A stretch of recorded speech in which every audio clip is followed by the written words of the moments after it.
बच्चा लोग, मैथ्स कोई रॉकेट टेक्नोलॉजी नहीं है। ये simple application of common sense है और अगर आपके पास कॉमन सेंस है तो यूज करिए और मैथ्स को एंजॉय करिए। देखो बच्चों, now we are going to start section D. Section D 5 mark के क्वेश्चंस जो होंगे उनको हमको कैसे करना है। सबसे पहले मैं बता दूं कि वो स्टूडेंट्स जिन्होंने एनसीईआरटी बिल्कुल खत्म कर लिया है, सैंपल पेपर कर लिया है, प्रैक्टिस पेपर कर रहे हैं, इनका पूरा कंसेप्ट क्लियर है। The children who are going to the children who are in pre board, the students who have got more than 90-95%, ये वीडियो हो सकता है कि आपके लिए नहीं हो। क्यों? क्योंकि इस वीडियो में मैं ये मान के चल रहा हूं कि आपका बहुत सारा कंसेप्ट क्लियर नहीं होगा, इसलिए थोड़ा सा ये टाइम टेकिंग होगा। हम एक एक चीज समझाएंगे, धीरे धीरे समझाएंगे, ये मानते हुए कि आपके मार्क्स प्री बोर्ड में 75 से 80% ही रहे होंगे या उससे कम रहे होंगे या बहुत कम रहे होंगे। तो अगर आप बहुत कॉन्फिडेंट हैं और आप बिल्कुल ऐसे क्वेश्चन तुरंत कर लेते हैं, तो फिर ये वीडियो आपके लिए नहीं है, क्योंकि अननेसेसरी आपका टाइम वेस्ट होगा। You can do something else. अब आइए देखिए, जो सबसे पहला क्वेश्चन नंबर 32 है, याद रखिए ये 5 मार्क का क्वेश्चन है। लेकिन बहुत अच्छी बात यह होती है कि देखिए प्रैक्टिकली बच्चे क्या करते हैं कि जब भी 5 मार्क, 6 नंबर, 4 नंबर, 3 नंबर की बात देखते हैं तो बच्चे पहले से डर जाते हैं। जबकि बहुत अच्छी बात होती है कि उसमें बिना कुछ किए भी, बिना किसी नॉलेज के भी कम से कम 1 से 2 नंबर किसी को मिल जाएगा। सिर्फ कॉमन सेंस यूज़ करना है। हमारी बात समझ में आ रही है? मतलब उसमें ऐसा नहीं कि आपको पूरा का पूरा करना ही है। अगर आपको कुछ भी नहीं पता है, हल्का-फुल्का क्वेश्चन में देखते हैं और थोड़ा-सा कॉमन सेंस करके कुछ यूज़ कर देते हैं, तो अगर 5 नंबर का सवाल है तो 1.5 से 2 नंबर तो आपको ऐसे ही मिल जाते हैं। अब जैसे इस क्वेश्चन में देखिए, एक क्वेश्चन दिया हुआ है कि the speed of A boat in still water is 18 kilometre per our. Still water समझता है? जैसे मान लीजिए ऐसे पानी है, अगर किसी पॉन्ड में है, पॉन्ड में या कोई तालाब वगैरह है, तो वहां पर हम क्या कर रहे हैं, वहां पर अगर किसी हम मोटर बोट की स्पीड देखते हैं तो कितना है बच्चों? That is 18 kilometre per our. अब कह रहा है कि इट टेक्स, मोटर बोट क्या करती है, अप स्ट्रीम जाती है। अप स्ट्रीम मतलब क्या होता है? जैसे पानी का फ्लो है, देखो हम ऐसे करते हैं, मान लो कि हमारे पास ऐसे है, ऐसे है, समझ में आ रही बात? मतलब पानी ऐसे ऐसे बह रहा है, समझ में आ रहा है? इसका ढलान है, इस तरह से ढल रहा है। तो कह रहा है कि 1 आवर मोर टू टेक 20। मान लो कि हमारे पास एक पॉइंट यहां पर ए है और यहां एक पॉइंट बी है। तो ये वाला क्या हो गया, ये आपके पास हो गया डाउन स्ट्रीम हो गया। डाउन स्ट्रीम क्यों हो गया बताइए? क्यों? क्योंकि पानी का धारा उधर चल रहा। तो आप जब निश्चित रूप से अगर आप उसमें बोट रखेंगे तो बोट की स्पीड और बढ़ जाएगी। पहली बात क्लियर है। और ये जो है, ये क्या है बच्चों? ये है अपस्ट्रीम। ये क्या है? ये है अपस्ट्रीम हो गया। अब देखो, ए और बी के बीच की जो डिस्टेंस है, ये कितनी डिस्टेंस है? ये वाली डिस्टेंस कितनी है बच्चों? ये है 25 किलोमीटर। अब ध्यान से देखना, आपसे कह रहा है कि you to find the speed of the stream. Stream माने क्या? जो धार है उसकी स्पीड निकालनी है। स्टिल वाटर में दिया हुआ है, ठीक है? तो हम अगर इसका सॉल्यूशन स्टार्ट करते हैं तो हम कहते हैं कि let speed of the stream, जो धार है उसकी स्पीड कितनी है? हम कहते हैं x किलोमीटर पर आवर। मतलब x किलोमीटर पर आवर के हिसाब से क्या है, पानी बह रहा है, स्ट्रीम जा रही है। हमारी बात समझ में आ रही है? अब देखो, तो अगर आपने स्पीड कैसे निकाल दिया, किसका? पानी के धार का निकाल दिया, स्ट्रीम का निकाल दिया। तो अब आप लिखोगे स्पीड ऑफ बोट क्या डाउन स्ट्रीम। डाउन स्ट्रीम समझ में आता है बच्चों? इधर अगर नीचे से जाएगा तो स्टिल वाटर में उसका कितना स्पीड है? 18 किलोमीटर पर आवर है। क्लियर है? और x किलोमीटर क्या है? नदी का जो धार है या जो स्ट्रीम है उसका हो गया। तो ये कितना हो जाएगा? This will be equal to 18 plus क्या x किलोमीटर पर आवर होगा। ये तो बात समझ में आ रही है? हमारी बात समझ में आ रही है भाई? अगर स्ट्रीम ऐसे जा रहा है तो जो स्ट्रीम का स्पीड होगा वो बोट की स्पीड में ऐड हो जाएगा। तो ये कितना हो गया बच्चों? 18 plus x kilometre per our. दूसरा देखो, स्पीड ऑफ द बोट, आप चाहो तो लिख सकते हो दी बोट, क्योंकि कई बार यूज हो रहा है ना। The boat upstream, upstream कितना होगा बताओ? That will be 18 minus x kilometre per hour. देखो इसमें कोई बहुत ये नहीं कि स्ट्रीम का क्वेश्चन देखे और हाथ पांव फूलना शुरू करे, हो गया, बेहोश हो गए। कॉमन सेंस यूज करो। क्या हुआ बच्चों? आप कहते हो कि speed of the boat in still water is x kilometre. तो अगर डाउन स्ट्रीम होगा तो बढ़ जाएगा, अप स्ट्रीम होगा तो घट जाएगा। लेकिन कितना घटेगा?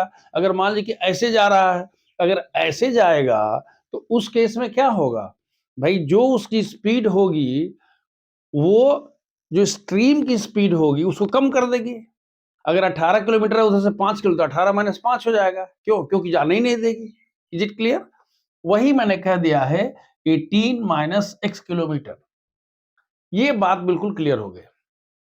अब देखो, बात कर रहा है टाइम की, तो आपके पास एक कॉन्सेप्ट है, याद आ रहा?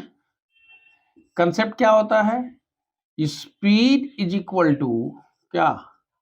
Distance by time. जानते हो ये फॉर्मूला? पढ़े हो 6-7 से ही पढ़ना शुरू कर दिए थे। और डाउन स्ट्रीम जाता है तो डाउन स्ट्रीम जाने में जितना समय लगता है अप स्ट्रीम जाने से 1 घंटा कम लगता है। यही दिया ना कि अप स्ट्रीम जाने में 1 घंटा कम लगता है, या कह सकते हो कि अप स्ट्रीम अगर जाता है तो 1 घंटा अधिक लेता है। यहां पर यही बोला है। या तो ये बोलो कि डाउन स्ट्रीम जाता है तो अप स्ट्रीम की तुलना में 1 घंटा क्या कम लगता है, या अगर अप स्ट्रीम जाता है तो डाउन स्ट्रीम की तुलना में क्या लिख रहा है? 24 किलोमीटर अप स्ट्रीम क्या करता है? इट टेक्स मोर, 1 घंटा अधिक लेता है। मतलब ये हुआ कि जो दोनों का जो टाइम है उसका डिफरेंस क्या होता है? उसका डिफरेंस 1 आवर होगा। हमारी बात समझ में आ रही है? अब देखिए, so what is the time taken by the boat to go 24 kilometre downstream? देखो हम क्या लिख रहे हैं? Time taken by the boat, what? Time taken by the boat down stream,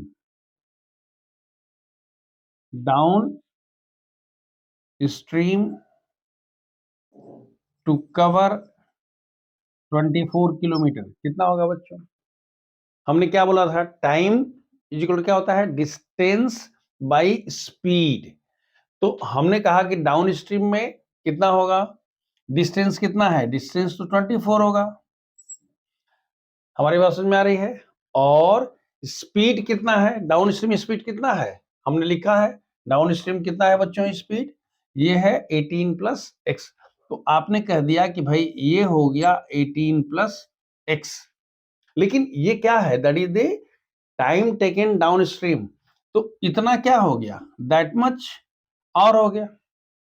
दूसरा देखो, अगर ये समझ में आ गया तो दूसरा अपने आप समझ में आएगा। आप क्या लिखोगे? Time taken by the boat. अब आप क्या लिखोगे बच्चों? Upstream to cover 24 kilometre. ये लिखिएगा, आप छोड़ मत दीजिएगा, आप ऐसा मत लिखिएगा, लिखना पड़ेगा। वो कितना होगा बच्चों? ये होगा 24 बाई 18 माइनस एक्स। और कर लो, चाहते हो तो आप लिख सकते हो कि भाई देखो इसको हम T1 लिखते हैं और इसको T2 लिखते हैं। यहां तक तो क्लियर हो गया। मतलब क्या हुआ कि डाउन स्ट्रीम जाने में कितना टाइम लगेगा, इतना लगेगा, और अप स्ट्रीम जाने में कितना टाइम लगेगा, इतना लगेगा। क्या बोलता है, कह रहा है कि 1 hour more to go 24 hour. इसका मतलब क्या हुआ कि किसमें अधिक लग रहा है, डाउन स्ट्रीम में कम लगेगा। ध्यान देखिएगा, डाउन स्ट्रीम में टाइम कम लगेगा, अप स्ट्रीम में ज्यादा लगेगा। तो अकॉर्डिंग टू द क्वेश्चन, क्या क्वेश्चन है बच्चों, दोनों के टाइम का डिफरेंस क्या है।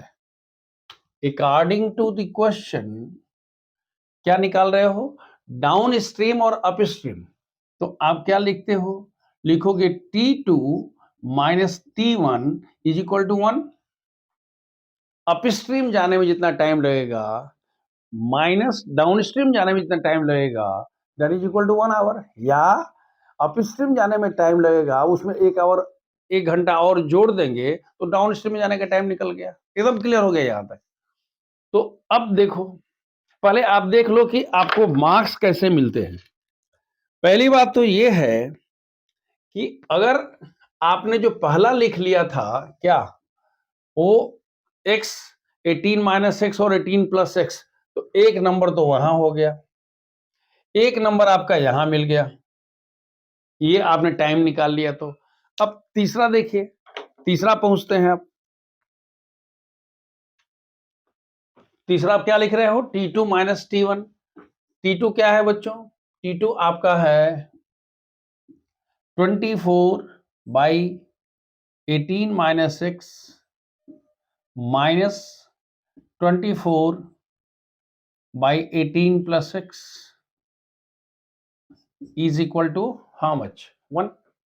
अब देखो,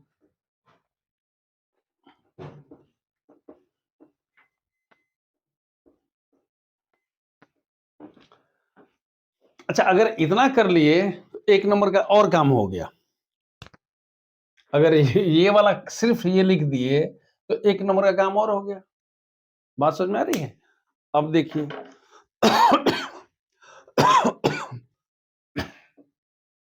सिंप्लीफाई करिए, जब सिंप्लीफाई करेंगे तो क्या होगा, 24 inside the bracket 18 plus x minus 24 18 minus x.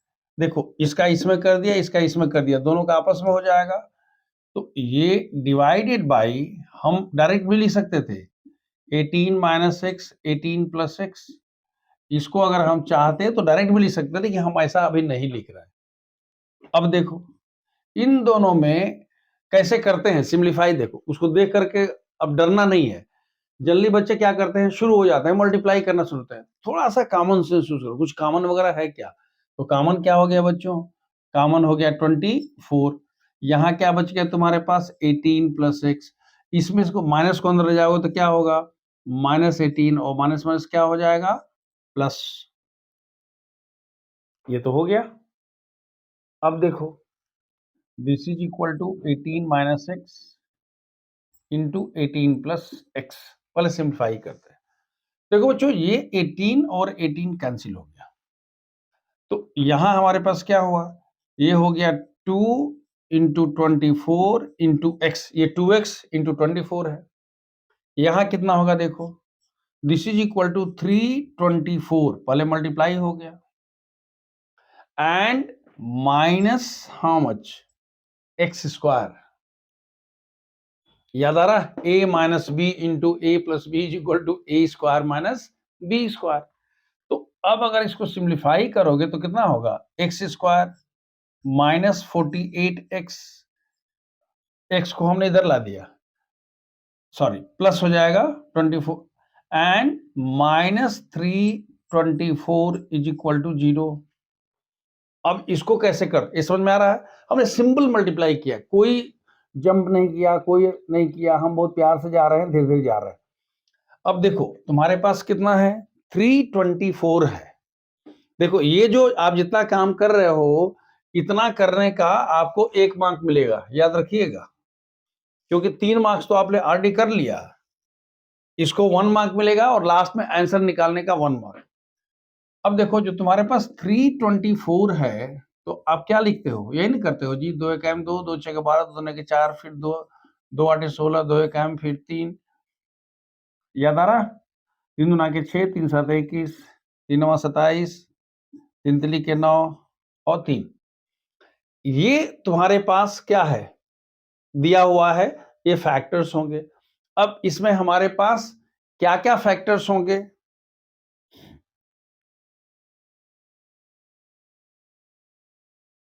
इसमें देखो 3 तिली के 9, 6 के 54 और 3 दूना के 6। हमारी बात समझ में आ रही है, क्या लिख रहे हैं? देखो बेटा 3 इंटू 3 इंटू 3 इंटू 2 और एक क्या होगा 3 इंटू 2। देखो सही आ रहा है क्या? 3 3 3 2 और 3, ठीक है। तो ये कितना होगा 54 और ये होगा 6। 54 और 6 का डिफरेंस कितना होता है? होता है 48, यानी होगा +54 एंड -60। ऐसे ही ना, क्योंकि फैक्टराइज करना भी अपने आप में बहुत बड़ा काम है, ठीक है ना। तो क्या लिखोगे बच्चों? इसको लिखोगे एक्स स्क्वायर प्लस 54x। देखो मैं प्रैक्टिकली करके दिखा रहा हूं, ये नहीं करो ऐसा हो जाएगा नहीं, ऐसे करना पड़ेगा। क्यों? क्योंकि जैसे मान लीजिए कि हम कह रहे हैं कि हमको 18 का स्क्वायर निकालना है, तो डायरेक्ट अगर आता है तो ठीक है, नहीं तो आपको मल्टीप्लाई करके निकालना पड़ेगा। तो हमने कहा 54x, इसी तरह से फैक्टराइज करके हमने क्या लिख दिया, इसको हमने लिख दिया कि भाई हमारे पास 54 और 6 दो फैक्टर्स इसके होंगे, तो x square plus 54x minus 6x and minus 324 is equal to 0। अब देखो इसको अगर सिंप्लीफाई करते हो तो दिस इज x और x प्लस क्या होगा 54 माइनस 6, फिर x और फिर देखो प्लस यहां पर 6 5 30 और 6 चौके 24, दोनों में से क्या कॉमन होगा बच्चों? ये होगा x plus 54 and x minus 6 is equal to 0।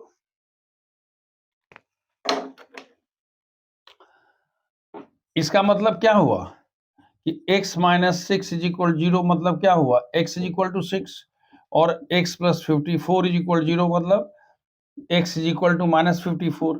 ये वाला तो नहीं हो सकता है, क्यों? x क्या है? x is the speed of the stream, तो स्पीड ऑफ द स्ट्रीम जो है वो क्या नेगेटिव नहीं हो सकता है। तो आपने कह दिया कि देयरफॉर, अब ध्यान देखिए, इसका आपको मिल गया 1 मार्क। तो अब आप लिखते हो कि therefore speed of the stream, याद रखिए यहां सिर्फ ऊपर लिखने का 1 मार्क था, इधर जो सिंप्लीफाई करके निकालते हैं तो होगा स्पीड ऑफ द स्ट्रीम, इसका कितना होगा जी 6 किलोमीटर पर आवर। ये कर देंगे तो इसका आपको कितना मिल गया 1 मार्क। मतलब तो सबसे पहले इस तरह क्वेश्चन में क्या देखा, पहले हमने देखा कि स्टिल वाटर में x है, अप स्ट्रीम क्या होगा 18 माइनस एक्स हो गया, डाउन स्ट्रीम क्या होगा 18 प्लस एक्स होगा, टाइम कितना होगा 24, that is distance by speed, एक हो गया कितना 24 बाई 18 माइनस एक्स और 24 by 18 plus x. 24 by 18 minus x वाले में से दूसरा क्यों घटाएंगे? क्यों? क्योंकि ऊपर जाने में अधिक समय लगेगा, नीचे जाने में कम समय लगेगा, तो उस सिचुएशन में हमने घटा करके और एज पर क्वेश्चन दिया हुआ है 1 आवर, उसके बाद सिंप्लीफाई कर दिया उसको। सिंप्लीफाई करते समय भी इस बात का ध्यान रखा गया कि कहाँ 24 और वो बाकी आया था, मल्टीप्लाई नहीं किया, पहले कॉमन 24 और 18 को हमने क्या किया मल्टीप्लाई नहीं किया, नहीं तो फिर मल्टीप्लाई करते बहुत लंबा समय लगेगा। 24 कॉमन ले लिया, 18 कैंसिल हो गया, 2x आ गया था, उसके बाद सिंप्लीफाई करेंगे and then we factorize and got the value of x। x भी करते समय ये आपको कारण लिखना पड़ेगा, नंबर कट जाएगा क्या कि भाई speed of the stream can not be negative, therefore speed of the stream is how much 6 kilometre per our. Clear है? देखो जो क्वेश्चन नंबर 32 का ऑप्शनल क्वेश्चन है और है, ये भी उससे मिलता जुलता सवाल है पहले वाला सवाल से, लेकिन स्लाइटली डिफरेंट है। क्वेश्चन इस तरह से है कि 2 water taps together can fill up a tank in 9 hole 3 by 8 hours. The tap of larger diameter takes 10 hours less than the smaller one to fill the tank separately. Find the time in which each tap can separately fill the tank. आपसे क्या कह रहा है? कह रहा है भाई हमारे पास एक टैंक है, दो टैप्स हैं, टैप 1 टैप 2, एक का डायमीटर कम है, दूसरे का, बेसिकली वो पाइप होंगे, पाइप से टैप अटैच होगा, इसलिए अगर जहां भी हमने टैप यूज किया है, आप अगर चाहें तो यहां पर वर्ड पाइप भी यूज कर सकते हैं। तो इसमें क्या बोला है? कह रहा है कि अगर दोनों टैप्स को एक साथ खोल देते हैं तो the tank can be filled up in 9 whole 3/8 इन 9 8 72 3 75 75/8 hours by both the taps together. ये दोनों टैप्स को अगर एक साथ खोल देते हैं तो टैंक को कितने देर में भर देंगे? इतने देर में भर लेंगे। लेकिन जो ज्यादा डायमीटर का है, जो ज्यादा डायमीटर वाला जो टैप है, वो 10 आवर्स कम लेता है। किससे?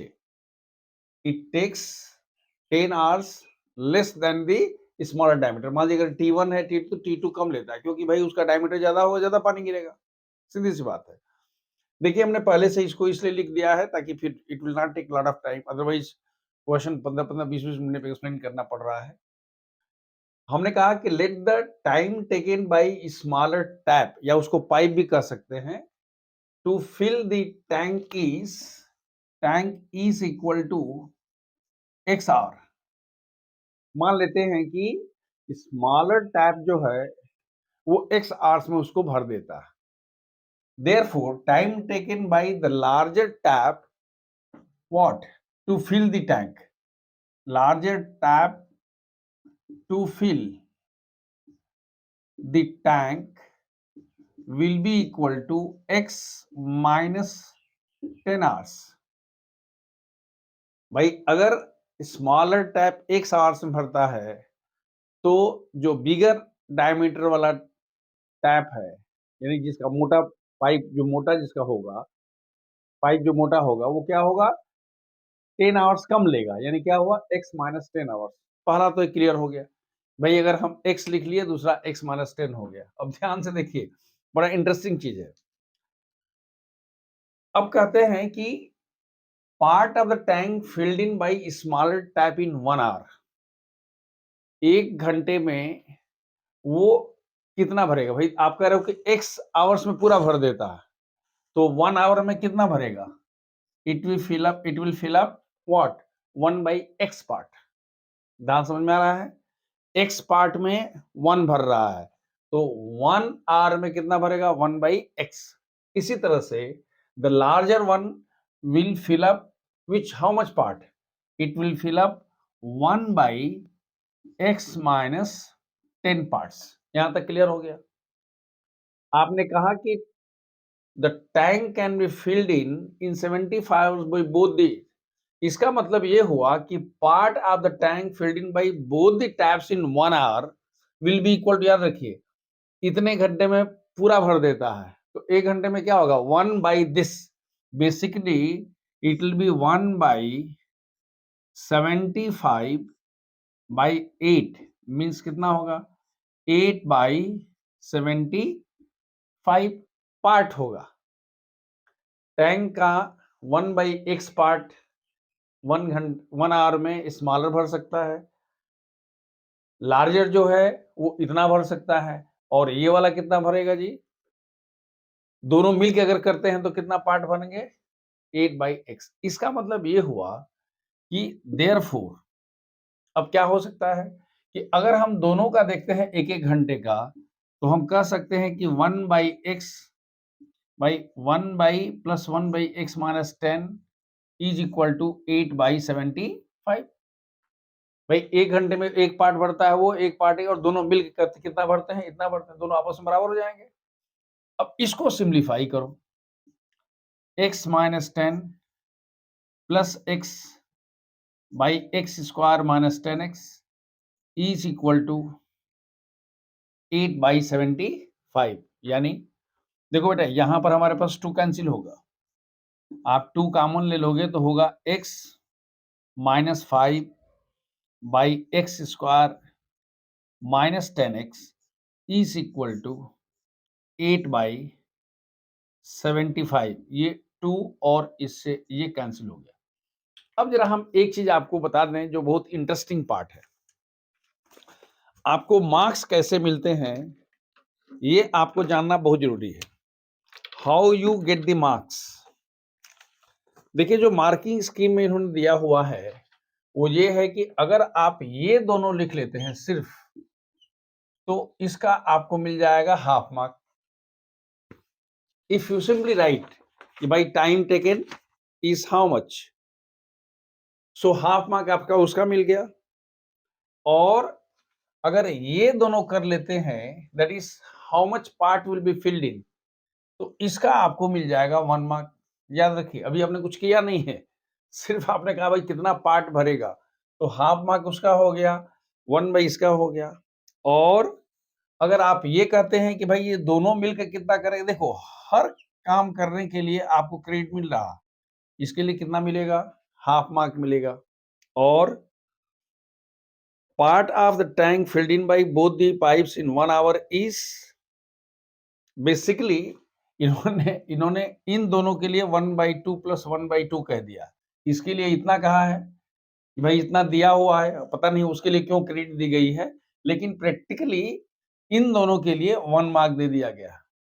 अब आपके पास जो इक्वेशन बनाने के लिए कहा गया है, यानी ये जो रिलेशन आपने लिख दिया है, इतना लिखने के लिए you will get half mark. ठीक है। और अब इसको क्वाड्रेटिक क्वेश्चन के फॉर्म में आना है। क्वाड्रेटिक क्वेश्चन के फॉर्म में देखो अब कैसे आ रहा है, सिंप्लीफाई कर लिया। हम इसको लिखते हैं this is equal to 75x minus 5 पचे 25, 5 सते 35, 375 is equal to 4x square minus 40x, यानी 4x स्क्वायर माइनस ये इधर अगर आता है तो कितना होगा जी, is it 335, I am sorry 75 and 75 उधर जाता है,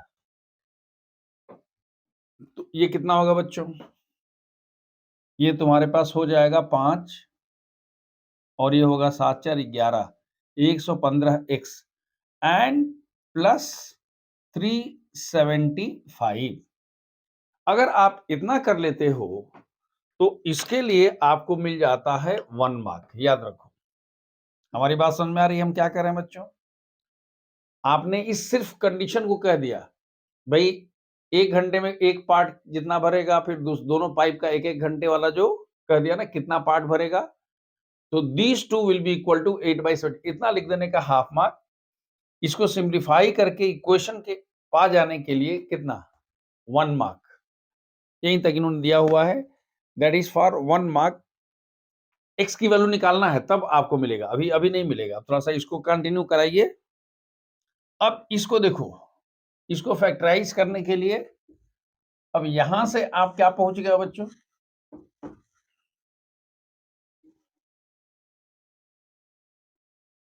देखो आपके पास दिया हुआ है दिस इज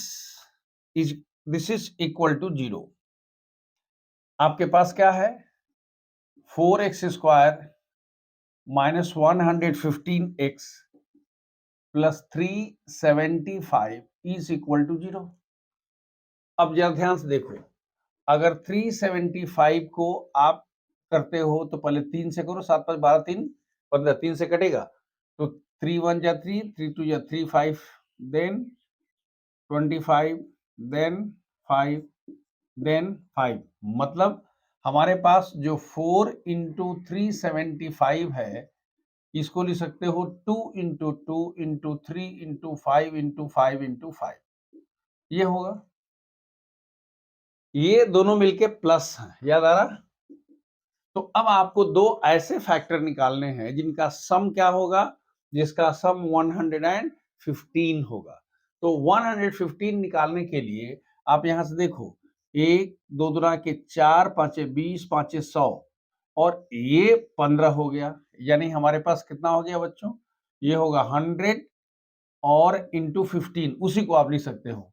तो अब इसके दो पार्ट क्या हो जाएंगे, 100 एंड 15।